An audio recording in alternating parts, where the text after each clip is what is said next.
Before we talk about specific symbols, colors, animals, or shapes, we need to understand something far more important: how symbols actually work.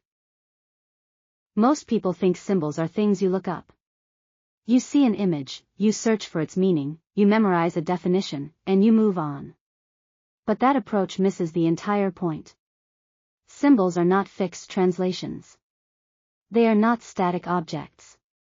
They are not universal flashcards with one correct answer. Symbols are a language, and not a spoken one. They are the native language of the subconscious, the intuitive mind, and the deeper layers of consciousness that operate beneath logic and linear thought. Long before humans had written language, long before grammar or alphabets, we were already communicating symbolically. Through images, patterns, sounds, colors, animals, gestures, and stories, meaning was transmitted directly into the psyche. This is why symbols bypass the rational mind. They don't ask permission. They don't require belief. They land first as a feeling, a recognition, a subtle, something about this matters response in the body and nervous system. Only afterward does the thinking mind try to explain it.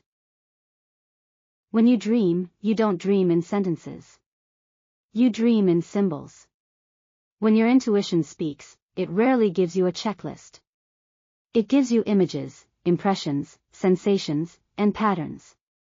When something feels meaningful but you can't quite explain why, that's symbolic language at work. Human beings are not symbolic because of spirituality. We are symbolic because of how consciousness itself organizes experience. Across cultures, eras, and belief systems, symbols emerge again and again, not because people copied one another, but because they were responding to the same internal architecture of awareness. The same inner landscapes produce similar images. The same human nervous system responds to similar patterns. This is why the same archetypes appear across civilizations that never met. At this level, symbols are not learned. They are remembered. This brings us to an important distinction: cultural symbolism versus intuitive symbolism. Cultural symbolism refers to the meanings that societies collectively assign to images, colors, animals, and shapes. These meanings are useful. They give us shared language and historical context. They help us recognize patterns across time and tradition. Cultural symbolism is what allows us to say things like, the ankh represents life, or the circle represents wholeness, and be generally understood. But intuitive symbolism operates deeper than culture. Intuitive symbolism is personal, contextual, and alive. It forms through direct resonance. A symbol doesn't mean something because a book says it does. It means something because it activates something in you. The same symbol can appear in two people's lives and carry entirely different messages, depending on timing, emotional state, lived experience, and internal readiness. This is why symbolic interpretation is not about memorization. It's about relationship. A symbol becomes meaningful when it meets you at the right moment and interacts with your inner state. Meaning forms through resonance, the point where an image, color, or pattern touches something already present within you. That resonance can feel like recognition, curiosity, discomfort, comfort, urgency, or calm. All of those are valid forms of symbolic communication.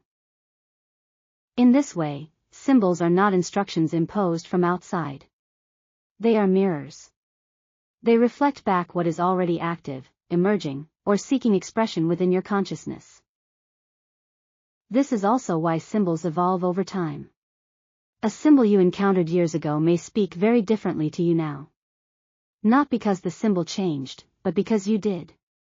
Symbolic language adapts to the listener. It meets consciousness where it is. Throughout this course, you are not being asked to believe in symbols, worship symbols, or perform symbolic rituals perfectly. You are being invited to become symboliterate, to recognize when symbolic language is already operating in your life and learn how to listen to it without outsourcing your intuition. As we move forward, you'll explore symbols across cultures, nature, color, geometry, and daily life. You'll see repeating archetypes and shared patterns.